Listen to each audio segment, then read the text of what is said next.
মাটি প্রতিদিন আমাদেরকে সতর্ক করে। রাগ হয় না, পায়ে হাত রাখি, আমাদের মহল্লার কুকুরগুলা পর্যন্ত আমাদেরকে সতর্ক করে। কুকুর যখন ডাকে, আমি বাইজিদ বুস্তামি রহমতুল্লাহ আলাইহির লেখা বলতেছি, বাইজিদ বুস্তামি রহমতুল্লাহ আলাইহি লেখছেন, দেখবেন আপনার মহল্লার কুকুর কয়েকদিন আপনাকে দেখা ঘেউ ঘেউ করলে তারপরে আর করবে না, আপনি বলবেন পরিচিত হয়ে গেছে, এই জন্য আমাকে কিচ্ছু বলে না, ঠিক না? না না, ও বলবে বহুতবার তোর কানে আমার ধ্বনি চলে আসছে, বিদায় আর দেওয়ার প্রয়োজন মনে করতেছি না। নতুন যাকে দেখে তার কানে ধ্বনি দেয়। বাইজিদ বুস্তামি রহমতুল্লাহ লেখছেন, ওই কুকুর বলে, ইবনা আদম আনকিদ নাফসাকা মিন গাদাবিল জাব্বার, ও মানুষ তুই তোকে আল্লাহর গজব থেকে বাঁচা, আল্লাহর গজব থেকে তুই তোকে বাঁচা, কেননা গজব তোর জন্য, আমার জন্য না। কিয়ামতের দিন কুকুরকে বলা হবে কুনু তুরাবা, সে মাটি হয়ে যাবে, কিন্তু মানুষকে বলা হবে না মাটি হয়ে যাও। উকুদুহান নাস ওয়াল হিজারা, মানুষই হয়তো জান্নাত জাহান্নামের ইন্ধন হবে, নাইলে জান্নাতের মেহমান হবে। এই জন্য কুকুর পর্যন্ত সতর্ক করে চলে যেতে হবে, জীবনটাকে গুছিয়ে যেতে হবে, এই জীবনটাকে গড়া নিয়ে যেতে হবে। যে গড়বে সে পরিচয় পরিচিতি পাবে। সব ধরনের মডেল হাদিসে রাখা আছে, সব ধরনের মডেল। আমরা বলি যে পয়সা আমাদের কাছে বেশি, আপনাদেরকে আমি তথ্য দিতেছি। আব্দুর রহমান ইবনে আউফ, যিনি আশারায়ে মুবাশশারার একজন, উনি যেদিন মারা যায় ওনার কাছে ক্যাশ টাকা ছিল 47 লক্ষ কোটি টাকা। কত? আপনি ইতিহাস খোলেন, আমার কথা সপ্তাহিত করেন, 47 লক্ষ আপনার দেশের কয়েক বছরের বাজেট। কিন্তু উনি বহুতবার পুরা মাল সদকা করে দিয়েছেন। আল্লাহ রসুল বলছে, আব্দুর রহমান যত সদকা করবি তত তোর বাড়বে, কমবে না তোর। উনি আশারায়ে মুবাশশারা 10 জনের 10 টপের একজন, 10 টপের একজন, আশারায়ে মুবাশশারার একজন। উনি আপনার জন্য মডেল রাখা আছে। আপনি পয়সা আলা, তাতে কি আসে যায়? ওসমানে গনি, যার নামই গনি, উনিও তো ধনীদের জন্য মডেল। আর যে জীবনটা করবে সে আল্লাহর কাছে পাবে।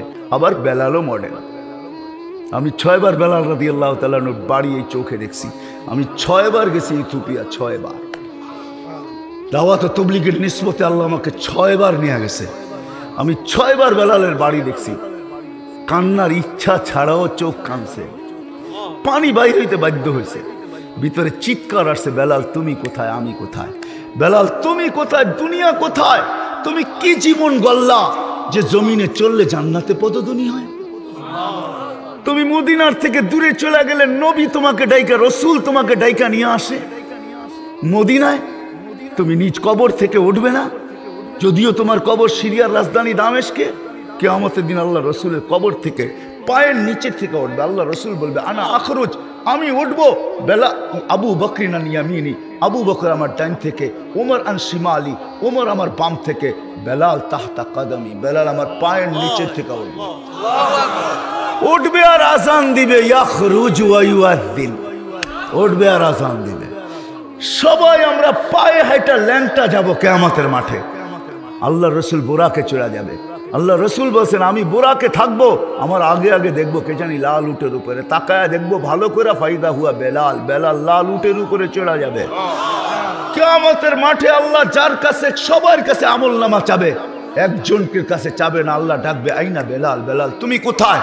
বেলাল রাদিয়াল্লাহু তাআলা আনহু আসবে, তা আল্লাহ বলবে, বেলাল মদিনাবাসী তোমার আজানের দিল ঠান্ডা করছে, উম্মতে মুহাম্মদী সবাই তোমার আজান শোনে নাই, কিয়ামতের মাঠ আলাদা তো শুনেই নাই, আদম থেকে শেষ মানুষ পর্যন্ত তোমার আজান শোনে নাই। আদ্দিন লানাল ইয়াউমা ইয়া বেলাল, আজকে একটা আজান শোনায় দাও বাস। চিৎকার বাহির হয়েছে, বেলাল তুমি কি জীবন গল্লা, কি জীবন গল্লা। রাবেয়ার বাড়িও আমি 6 বার দেখছি, সেও কৃতদাসী ছিল। আপনাদেরকে কেমনে বুঝাবো, মিরপুরের মানুষ, ইথিওপিয়া বড় উন্নত, আদিস আবাবা আপনারা জান নাই, আমাদের ঢাকা বড় পিছে, আদিস ইউরোপকে পিছে রেখা দিছে, পিছে আদিস আবাবা। এত সুন্দর শহর, পাহাড় ঘেরা শহর, ওই আদিস আবাবা উন্নত হইতে পারে, ডলার ওইখানে 19 টাকা মাত্র, উন্নত হইতে পারে, কারেন্সি বড় দামি হইতে পারে, কিন্তু মানুষগুলা এখনো দেখলে পছন্দ হয় না। মনে হয় যেন আল্লাহ ডাইস ছাড়া বানায় ছেড়ে দিছে, কোনো ডাইসের ছোঁয়াই দেয় নাই। কি ডাইস বোঝেন? না রং না ডং, রঙও নাই আবার কি নাই, ডংও নাই। মাঝে মাঝে দুই একটা দেখলে হাসিও আসে, আল্লাহ এটা বানাইছে তো বানাইছে কি, ঠিক না? হায় হায়, বেলাল ওই দেশের মানুষ, 1400 বছর আগে বেলাল কিরকম ছিল।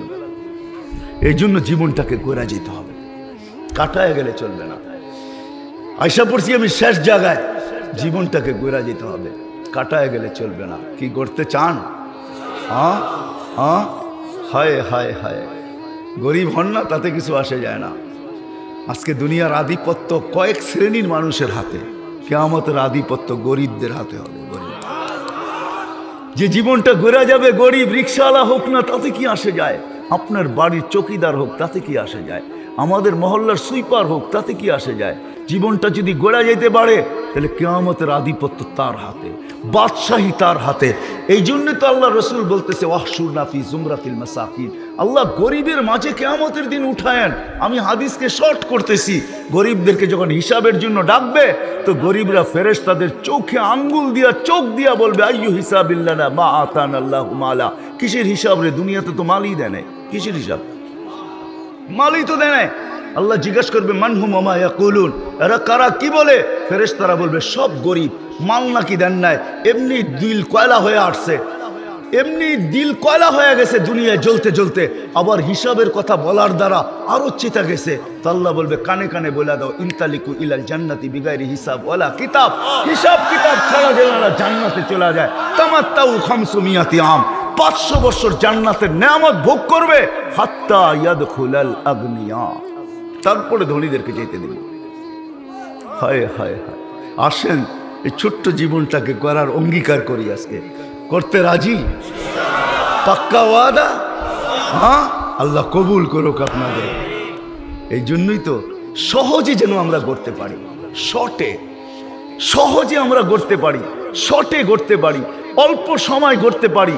এই জন্য আল্লাহ আমাদেরকে মুহাম্মদুর রাসূলুল্লাহ দিয়েছেন। একটা কথা মনে উঠলো, এই জন্য বলি রাগ হয়েন না। আজকে আমরা ভাবি, আমাদের একটা ভাবনা আছে, থিওরি আছে যে লাইফ স্টাইল চেঞ্জ হইলেই মানে আমরা সুখী হয়ে যাব, ঠিক না? কি এটি তো আমাদের ধারণা। লাইফ স্টাইল উন্নত হইলে বা লাইফ স্টাইল চেঞ্জ হইলে মনে হয় আমরা, রাগ হয়েন না, আপনাদের পায়ে হাত রাখি। আমার এখানে হাজারো কান্না লুকায়িত আছে, আমি চিনি। আমি আপনাদের আমেরিকা একবার না কয়েকবার গেছি, আমার সমান আমেরিকাবাসীও আমেরিকা ঘোরা দেখে নাই। আমেরিকার কোনো ক্ষেতটা নাই, কোনো মাটি নাই যেখানে যে জিজ্ঞাসা করলে আমার পায়ের দাগ না পাওয়া যাবে। তাহাদিসের নেয়ামত বলতেছি, তাহাদিসের নেয়ামত। আমার এখানে কান্না লুকায়িত আছে, হাতে ধরে দোয়া চাইছে, হুজুর দোয়া করেন, চোখের পানি ঝরায়। কেন? বলছে ছেলে নিয়ে আসছে গ্রিন কার্ড দিয়া, দুজনকে নিয়ে আসছে, কিন্তু আমার জানা ছিল না এই বুড়া বয়সে আমাকে ছেলের ঘরে চাকর হইতে হবে, আমার বউকে পুতের ছেলের ঘরে চাকরানি হইতে হবে। রাগ হয়েন না, রাগ, আপনাদের পায়ে হাত রাখি। আমার এখানে কান্না লুকায়িত আছে। আমি দুনিয়া চৈসা বেড়াই, আমার মতো চোখে দেখা খুব কমই আছে, আমার কাছে আছে এখানে কান্না। বলে আমার জানা ছিল না, গ্রিন কার্ড তো দিছে বটে, পাসপোর্টও পাইছি বটে, কিন্তু আমার ছেলের ঘরে আমি চাকর। সকালবেলা ছেলে কাজে চলে যায়, তার ওয়াইফ কাজে চলে যায়, বাচ্চার সংসারটা আমাদের দুইজনকে দেখতে হয়। আমরা পুরা হয়ে গেছি। যদি চুনের থেকে নুন খসা যায় বা যদি 20-এর থেকে 19 হয়ে যায় তো দুইজন আমাদের উপরে চড়াই করে আমরা চলে যাই কাজে। তোমাদেরকে গ্রিন কার্ড দিয়ে নিয়ে আসলাম, পাসপোর্ট হাতে ধরাইয়া দিলাম, তারপরে তোমরা আমাদের বাচ্চাগুলাকে সংসারটাকে দেখে রাখতে পারো না। চাকরের সাথে যেরকম বকাবাজি করে এরকম মার আর বাপের সাথে করে, দিস ইজ নো লাইফ। আপনি আমাকে বুঝায়েন না যে উন্নত লাইফ স্টাইল চেঞ্জ করলেই লাইফ হবে, লাইফ উন্নত হইলেই লাইফ হবে। ও মেরে দোস্ত, কোন দেশ দেখাবেন আপনি? আমরা তো ফোন করি একজন আরেকজনকে, এমনকি রাত্র 3টার সময় ফোনের আওয়াজে ঘুম ভেঙে যায়, ঠিক না? উঠা দেখেন মিস কল, ঠিক না? উঠা দেখেন কি, আরে মিস কল না, কি বলে এটাকে, আরে অন্য জায়গার থেকে চলে আসছে, অপরিচিত জায়গার থেকে চলে আসছে, ঠিক না? হ্যাঁ, রং নাম্বার, ঠিক না? হ্যাঁ, সুইজারল্যান্ডে কেউ কাউকে ডাইরেক্ট ফোন করে না। আপনি নেটে সার্চ দেন এখন বসে, প্রথম মেসেজ করবে যে আমি কি তোমাকে ফোন করতে পারি, আপনি যদি রিপ্লাই দেন যে হ্যাঁ করো, তখন আপনাকে ফোন করবে, এর আগে ফোন করবে না। সুইজারল্যান্ডে ওই একটা দেশ দুনিয়াতে যেখানে আত্মহত্যা বৈধ, ওইটার নামও সুইজারল্যান্ড। সরকারিভাবে আত্মহত্যা বৈধ। আমি ঘুরা বলতেছি, মিডিয়া না, আমি সুইজারল্যান্ড গেছি তারপরে বলতেছি আপনাকে। আত্মহত্যা বৈধ ওই দেশে। আপনি অ্যাপ্লাই করতে দেরি, পয়জন ইঞ্জেকশন নিয়ে আসতে দেরি করবে না, আসবে ইঞ্জেকশন দিলে 2 মিনিটে শেষ। আপনি এত উন্নত দেশ দুনিয়ার ভিতরে, ওইখানে আত্মহত্যা কি বৈধ? ঠিক না? উন্নত আপনি আমাকে দেখাবেন? জাপানের ওই পাহাড় আমি চিনি, যেই পাহাড়ে আত্মহত্যার জন্য ওঠে। আমি জাপানের ওই নদী, ওই সমুদ্র সৈকত চিনি, যেখানে পুরো ফ্যামিলি গাড়ি সহ প্লেনে সমুদ্রের ভিতরে ঢুকে আত্মহত্যা করে। আমি দুইবার আমার চোখে দেখে আসছে। 2005-এ গেছি, 2015-তে গেছি। আপনি আমাকে কি চিনাবেন? মেরে আজিজো, লাইফস্টাইল চেঞ্জ হইলে জীবন সুখী হয় না। লাইফস্টাইল উন্নত হলে জীবন সুখী হয় না। যেমন জীবন গড়ার জন্য মুহাম্মদুর রাসূলুল্লাহ, জীবনের সুখ পাওয়ার জন্য মুহাম্মদুর রাসূলুল্লাহ। মুহাম্মদুর রাসূলুল্লাহর আদর্শ, হায় হায় আমি কেমনে বুঝাবো, রাগ হয়েন না। আমাদের জীবনে তো ভালোবাসা এতটুক বিরল হয়ে গেল। কোনো জিনিস যখন বিরল হয়ে যায় তখন ওইটা কি জাদুঘরে নিয়ে রাখা হয় যে এটাও হারায় না যায়, তাইলে যেন আমাদের ঐতিহ্যই শেষ না হয়ে যায়, ঠিক না? ভালোবাসা এতটুক বিরল হইল যে এখন বৎসরে একটা দিন নির্ধারণ করতে হয় যে এই দিন আমরা কমসে কম একজন আরেকজনকে হানি বলবো। মানে আপনারা বুঝছেন শব্দ, আর কেউ বোঝো? হুজুররা তো বুঝবে না হানির সব কোডওয়ার্ড, তো সবাই বোঝে না। হানি কোডওয়ার্ড তো এটা ইউরোপিয়ান কোডওয়ার্ড, এটা তো উন্নত দেশের কোডওয়ার্ড হলো হানি, ঠিক না? কি বলেন? মুস্কি মুস্কি হাসেন কেন? ওনাদের কাছে জিজ্ঞেস করেন, ওনারা বুঝবে। হানি শব্দ হুজুররা আপনারা বুঝবেন না হানি কাকে বলে। আপনারা তর্জমা করবেন সুজা মধু, আসলে মধু না, এটা অন্য কিছু। বিরল হয়ে গেল এরকম যে বৎসরে একটা দিন ভালোবাসার জন্য নির্ধারিত করতে হবে। রাসূলুল্লাহ সাল্লাল্লাহু আলাইহি ওয়াসাল্লাম তো 24 ঘন্টা প্রত্যেকটা মুহূর্ত আমাদের ভালোবাসা দ্বারা মোড়ায়া দিয়েছেন। এমন বলছেন, স্ত্রীর মুখে যে লোকমাটা উঠায়া দিবা ওটাও তোমাকে সৎকার সওয়াব দেওয়া হবে। যেহকুকা আলা ওয়াজহি আখিকা সাদাকা। তুমি মুসলমান ভাইকে দেখে একটা মুস্কি হাসি দিবে, এটা যেরকম ভালোবাসার ফুলের বিকাশ, ভালোবাসার ফুলের বিকাশ, এরকম তুমি হাসি দিতে দেরি, এক গাঁটটি সৎকার সওয়াব তোমাকে দিতে দেরি হবে না। যেই ধর্ম এটা শিখাইলো, আজকে আমরাও ভালোবাসা জন্য একটা ডে। হায় হায়, এই উম্মতের তো কদমে কদমে ভালোবাসা। এই উম্মত তো মাকে দেখবে। আমার এইখানে ওই 2019-এর কথা বলতেছি, করোনার আগের কথা বলতেছি। আমি আমেরিকার কোনো এক এয়ারপোর্ট দিয়ে বাহির হইতেছিলাম, তো এক বৃদ্ধা বসে বসে কাঁদতেছে। তো আমি জিজ্ঞেস করলাম, তুমি কাঁদো কেন? আমাদের কালচার হিসাবে কাঁদো কেন? তো আমাকে ইশারা করে দেখাইলো, ওই দেখ। তা আমি দেখতেছি এক দাড়িওয়ালা টুপিওয়ালা ছেলে হুইল চেয়ার থেকে মাকে, বৃদ্ধা মাকে বাচ্চার মতো উঠায় গাড়িতে বসাইতেছে। তো সে বলতেছে, দেখ, আমি এটা দেখা চোখের পানি জড়াইতেছি, আমার সন্তান কোথায় হারায় গেছে আমি জানি না। This is life. এটা কোনো লাইফ না। লাইফ স্টাইল চেঞ্জ করলে লাইফ হয় না, লাইফ স্টাইল উন্নত হইলে লাইফ হয় না। লাইফ তো নিয়ে আসছেন মুহাম্মদুর রাসূলুল্লাহ। চলেন, মিরপুরের মানুষ, রাত দেরি হয়ে যেতেছে, একটা না শুনাইলি নয়। আলী রাদিয়াল্লাহু তাআলা আনহুর ঘরে 3 দিন পর্যন্ত চুলা জ্বলেন নাই। চতুর্দিন সকালে আলী রাদিয়াল্লাহু তাআলা আনহু ফাতেমা রাদিয়াল্লাহু তাআলা আনহাকে বলতেছে, আমি এক গড়ের কাহিনী বলতেছি, এরকম গড়ের কাহিনী শত শোনানো যাবে, হাজার শোনানো যাবে। 1.25 লক্ষ সাহাবীর ভিতর থেকে অধিকাংশ সাহাবীর গড়ের কাহিনী এরকম শোনানো যাবে। চতুর্থ দিন সকালে বলতেছে, ফাতেমা চললাম। ফাতেমা ওদির অপেক্ষায়, সকাল গড়ায় দুপুর, দুপুর গড়ায় বিকাল, বিকাল গড়ায় যখন সন্ধ্যা, ফাতেমা বারবার পর্দা উঠায় দেখতেছে আলী কখন ফিরবে। হাসান হোসেনের চিৎকার বাহির হয়ে গেছে। ওইটা ওই দিনের কাহিনী, যেই দিন আল্লাহ রসুল হাসান হোসেনকে জিব্বা চোষায় খিদা নিবারণ করাইছেন। ওই দিনের কাহিনী, ওই দিনের কাহিনী বলতেছি আমি আপনাদের। বিকালবেলা যখন ফিরতেছে, তো হাত দুটা খালি, ঘরের কাছে যখন আসছেন, চোখে চোখ পড়ছেন, তো ফাতেমা রাদিয়াল্লাহু তাআলা বলছে, আলী। চোখে চোখ পড়ার পরে, আলী চেহারা মলিন কেন? তো বলছে, আজকে কিছু জোটে নাই। বলছে, আলী ওয়াজাদনা শাকারনা লাম নাজি সাবারনা। পাবো তো শুকরিয়া আদায় করবো, না তো পাবো তো সবর করবো। ইন্নাল্লাহা মা শাকিরিন ইন্নাল্লাহা মা সাবিরিন।